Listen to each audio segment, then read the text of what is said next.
বলছে মহারাজ আমরা এটা কখনোই চিন্তা করিনি, কাম্য করিনি, আজকে এটা এইভাবে আপনাকে জড়িয়ে দিল। আমরা এটা তো ঈশ্বরের এটাই ইচ্ছা মনে হচ্ছে একটা হয়েছে। আপনারা যেমন আছেন তেমনি থাকবেন, এর মধ্যে কোন রকম চিন্তা ভাবনা করবেন না। হিন্দুত্বের হয়ে লড়ার জন্য মামলার পর মামলা, মিথ্যা মামলা, হিন্দুদের হয়ে কথা বলার জন্য এত সমস্যার মধ্যে তাকে মমতা বন্দ্যোপাধ্যায় সরকার এবং তৃণমূল কংগ্রেস ফেলে রেখেছে, এই রাজ্যের জেগে ঘুমিয়ে থাকা হিন্দু বাঙালি বুঝতেও পারছে না। কিন্তু কলকাতা হাইকোর্ট বুঝিয়ে দিয়েছে মমতা বন্দ্যোপাধ্যায়ের মানহানি, আর সেই মামলাতে তৃণমূল কংগ্রেস একেবারে মুখ থুবড়ে পড়ল। কলকাতা হাইকোর্টে জয়ী হয়েছেন কার্তিক মহারাজ, একটা মামলায় জয়ী হয়েছেন, সবচেয়ে বড় মামলাটাতেও জয়ী হবেন, এটা এই বাংলার প্রতিটি হিন্দু বাঙালি জানে। আজকে কি হলো, কলকাতা হাইকোর্টে বিচারপতি রাজাশেখর মান্তা এবং বিচারপতি অজয় কুমার গুপ্তার ডিভিশন বেঞ্চে মমতা বন্দ্যোপাধ্যায়ের মানহানির মামলাটা একেবারে মুখ থুবড়ে পড়ল। যে মানহানি করতে এসেছিল তাকেই উল্টে 11,000 টাকার জরিমানা করা হয়েছে। কে মানহানির মামলা করতে এসেছিলেন মমতা বন্দ্যোপাধ্যায়ের মান সম্মান নিয়ে? সব্যসাচী দত্ত, দলবদলু নেতা, প্রথমে তৃণমূল, তারপরে ভেবে দেখলেন যে বিজেপি ক্ষমতায় আসবে, 2021-এ ফ্লাইটে করে চলে গেলেন, অমিত শাহের সভায় যোগ দিলেন বিজেপিতে, তারপর দেখলেন বিজেপি ক্ষমতায় এলো না, সঙ্গে সঙ্গে কয়েক মাসের মধ্যে আবার তৃণমূলে বাপস। সেই সব্যসাচী দত্ত কার্তিক মহারাজের বিরুদ্ধে মানহানির মামলা করেছিলেন।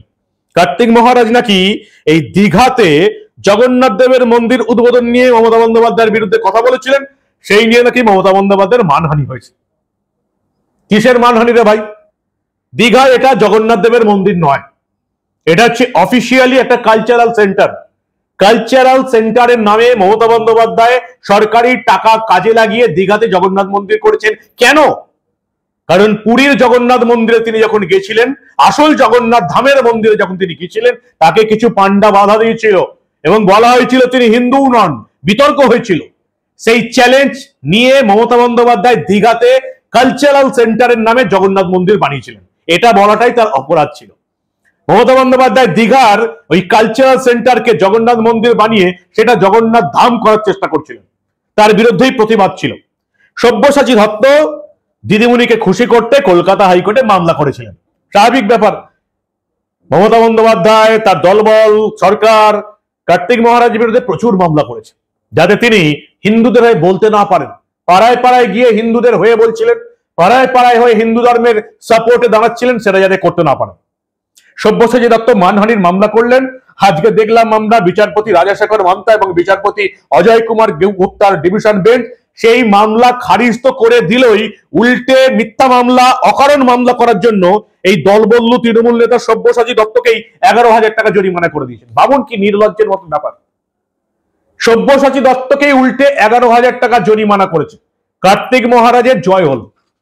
বাকি যে মামলাটা রয়েছে, আপনারা দেখেছেন কিভাবে কার্তিক মহারাজকে শুধুমাত্র বদনাম করার জন্য সুপ্রিম কোর্টে যে আইনটা উঠে গেছে সেই আইন দিয়ে মামলা করা হয়েছে। কার্তিক মহারাজ নাকি 13 বছর আগে কোনো এক মহিলাকে শিক্ষিকার চাকরি দেব এই প্রতিশ্রুতি দিয়ে নাকি সহবাস করেছিলেন।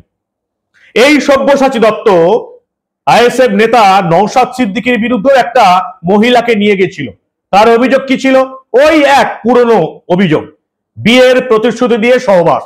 সুপ্রিম কোর্ট বলে দিচ্ছে দুজন সাবালক ব্যক্তি যখন সহবাস করবে, আরো একেবারে গোদা বাংলায় বলতে গেলে সেক্স করবে, তাহলে ওই প্রতিশ্রুতি কথাটা আর থাকবে না।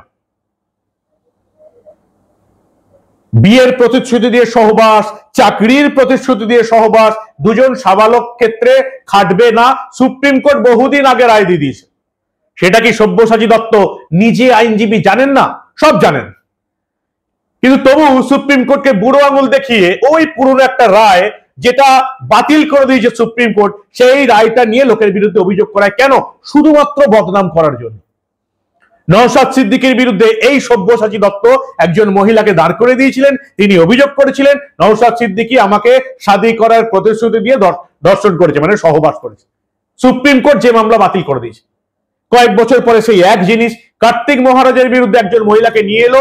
13 বছর আগে নাকি সেই মহিলাকে শিক্ষকতার প্রতিশ্রুতি দিয়ে তিনি নাকি সহবাস করেছিলেন। ভাবুন একবার, সুপ্রিম কোর্টে যে আইনের ধারাটা উঠে গেছে, তুলে দিয়েছে, সেই ধারায় মামলা হচ্ছে। তারাও জানে এই মামলা টিকবে না, তবু কেন করছে? আরে 7-14 দিন, এক মাসের জন্য তো কাউকে একটা বদনাম করে দেওয়া গেল। 13 বছরের পুরনো মামলা, উনি যদি করেও থাকেন কোনো আদালতে প্রমাণ হবে না, কোনো ডাক্তারি পরীক্ষা নেই, কিচ্ছু নেই। তবু এত কিছু জানার পর তিনি সসম্মানে মুক্তি পাবেন, এত কিছু জানার পরেও তৃণমূলের তরফ থেকে এই প্রচেষ্টাটা কেন করা হচ্ছে? ওই বাংলার মানুষ, হিন্দু জনতা তো হ্যাঁ আর ফ্যাপের জাত। 7 দিন 14 দিন এটা নিয়ে তো মস্করা করবে, চলবে, বদনাম করা যাবে। কাউকে একটা সাজিয়ে গুছিয়ে কোনো একটা অভিযোগ করে দিই, জানি অভিযোগটা টিকবে না, আদালতে খারিজ হয়ে যাবে, বদনাম তো করা যাবে।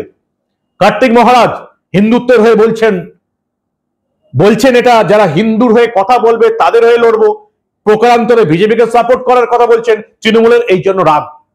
কিন্তু আমাদের ধর্ম নিয়ে যারা বিরোধিতা করছেন তাদেরকে প্রশ্রয় দিয়ে তাদেরকে আরো উঁচু জায়গায় নিয়ে যাওয়ার চেষ্টা করা হচ্ছে।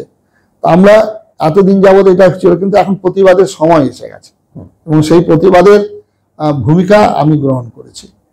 আজকে তো 18টা স্টেটে আছে, 18টা স্টেটে কোথায় সংখ্যালঘু সম্প্রদায়ের মানুষকে সেখান থেকে বের করে দেওয়া হয়েছে এরকম ঘটনা মনে হয় নেই, আমি তো জানি না অন্তত। আচ্ছা, তিনি তো সবকা সাথ সবকা বিকাশে সবকা প্রয়াসের কথা বলছেন। আজকে কতগুলো জিনিস যেটা করেছেন কাশ্মীরে, যে শ্যামাপ্রসাদ মুখার্জি এদের ফাউন্ডার, শ্যামাপ্রসাদ মুখার্জি গিয়েছেন এক বিধান এক প্রধান এক নিশানের বার্তা নিয়ে। সেই শ্যামাপ্রসাদ মুখার্জির স্বপ্নকে বাস্তবায়িত করার জন্য আজকে এই কাজ করা হচ্ছে। আজকে বাংলার মানুষকে ভাবতে হবে যে আমরা বাঙালি। আজকে নেতাজি সুভাষের জন্মদিন আমরা জানি, মৃত্যু রহস্য কিন্তু আজও আমরা জানতে পারলাম না। শ্যামাপ্রসাদ মুখার্জির আমরা জন্মদিন জানি, কিন্তু মৃত্যু রহস্য আজও উদ্ঘাটন হয়নি। মিথ্যা অভিযোগ দিয়ে, একের পর এক মিথ্যা অভিযোগ দিয়ে কোর্টে মামলা হচ্ছে এবং তৃণমূল তাদের পেটোয়া সমস্ত সাংবাদিক কুলকে নামিয়ে দিয়েছে কার্তিক মহারাজের বিরুদ্ধে। কিন্তু আদালতে কি হচ্ছে? আজকে সব্যসাচী দত্তকে 11,000 টাকা জরিমানা করে দিল বিচারপতি রাজশেখর মান্তার ডিভিশন বেঞ্চ। কেন? অকারণ মামলা করার জন্য, মিথ্যা মামলা করার জন্য। এবং যে পরের যে মামলাটা আছে সেটাও ওই একই কেস হবে। তৃণমূলের মুখোশ খুলে যাবে, তৃণমূলের পেটোয়া যারা লোকগুলো আছে তাদেরও পুরো মুখোশ খুলে যাবে। সব্যসাচী দত্ত এগুলো কেন করছেন? মুর্শিদাবাদের দেখলাম আমরা নিহতদের ক্ষতিপূরণ দেওয়ার মঞ্চে মমতা বন্দ্যোপাধ্যায়ের পাশে সুতিতে হাজির হয়ে গেলেন সব্যসাচী দত্ত। বিকাশ ভবনের সামনে আন্দোলনরত শিক্ষকদের সঙ্গে বচসা, হুঙ্কার দিলেন, আমার ওয়ার্ড 5 মিনিটের মধ্যে ফাঁকা করে দেবো। কে? সব্যসাচী দত্ত। দীঘার উদ্বোধন নিয়ে কার্তিক মহারাজের বিরুদ্ধে মানহানির মামলা, উল্টে বিপদে পড়ে গেলেন সব্যসাচী দত্ত। কেন করছেন? টিকিট চাই, রাজারহাট নিউ টাউনের টিকিট চাই। যে টিকিট পেয়ে এখন ওখানে তো নেতা তাপস চট্টোপাধ্যায়, রাজারহাট নিউ টাউন আর সব্যসাচীর খাস তালুক নেই। 2021 সালে সব্যসাচী ছেড়ে যাওয়া ওই আসনে তৃণমূলের প্রার্থী হয়েছিলেন সিপিএম ছেড়ে আসা তাপস চট্টোপাধ্যায়। 56,000 ভোটে বিজেপি প্রার্থীকে হারিয়ে প্রথমবারের জন্য বিধায়ক হন তিনি। তাহলে রাজারহাট নিউ টাউনে এখন সব্যসাচী কি করে জিতবেন বা কি করে টিকিট পাবেন ওখানে? অন্যদিকে আবার এই সুজিত বোস, সেখানকেও তিনি টিকিট পাবেন না। তাহলে সব্যসাচী দত্ত টিকিট পাবেন কোথা থেকে? মমতা বন্দ্যোপাধ্যায়কে তেল দিতেই হবে। তাহলে মমতা বন্দ্যোপাধ্যায়কে তেল দিতে গেলে কি করতে হবে? তার আশেপাশে থাকতে হবে, চাকরিহারা শিক্ষকদের হুমকি দিতে হবে, কার্তিক মহারাজের বিরুদ্ধে মমতার মানহানির মামলা করতে হবে। তার ফলাফল কি? মমতার মানহানির মামলায় কার্তিক মহারাজ জিতলেন, তৃণমূল মুখ থুবড়ে পড়লো। বাকি যে মামলাটার কথা বললাম সেটাও তৃণমূল মুখ থুবড়ে পড়বে এবং তৃণমূলের এই যে পেটোয়া যারা আছে, ইউটিউবার এবং অন্যান্য যারা আছে, তারাও মুখ থুবড়ে পড়বে। কিন্তু সমস্যা হচ্ছে এই যে তৃণমূল যারা হিন্দুত্বের পক্ষে লড়ছে তাদের বিরোধিতা করছে, হিন্দু সন্ন্যাসী সাধুদের বিরোধিতা করছে, হিন্দু সন্ন্যাসী কার্তিক মহারাজের বিরোধিতা করছে। যারা এভাবে কার্তিক মহারাজের বিরুদ্ধে মিথ্যা মামলা করতে পারে, কার্তিক মহারাজের বিরুদ্ধে নোংরামি করতে পারে, এই বাংলার জেগে ঘুমিয়ে থাকা হিন্দু বাঙালির কি এই তৃণমূলকে একটা ভোট দেওয়া উচিত? যারা তাদের ধর্ম নিয়ে ছিনিমিনি খেলে, শুধুমাত্র অন্য একটা ধর্মের 34% ভোট ব্যাংকের জন্য, তাদের কি হিন্দু বাঙালির ভোট দেওয়া উচিত? যারা কার্তিক মহারাজের বিরুদ্ধে মিথ্যা মামলা করে, তাকে নিয়ে নোংরামি করে, তার বদনাম করার চেষ্টা করে এবং হিন্দু সাধু সন্ন্যাসীদের এরকমই রূপ এটা প্রচার করার চেষ্টা করে, তাদের কি হিন্দু বাঙালির একটা ভোট দেওয়া উচিত? যদি সামান্যতম লজ্জা শরম মান সম্মান ইজ্জত থাকে, তাহলে এই রাজ্যের কোন হিন্দুর, তোলামলি ছাড়া, কোন হিন্দুর তৃণমূলকে একটা ভোট দেওয়া উচিত নয়। আজকে মমতার মানহানির মামলায় জিতলেন কার্তিক মহারাজ। কি বলবেন আপনারা? আপনাদের মূল্যবান এবং গুরুত্বপূর্ণ মতামত জানান দা নিউজ বাংলার কমেন্ট সেকশনে।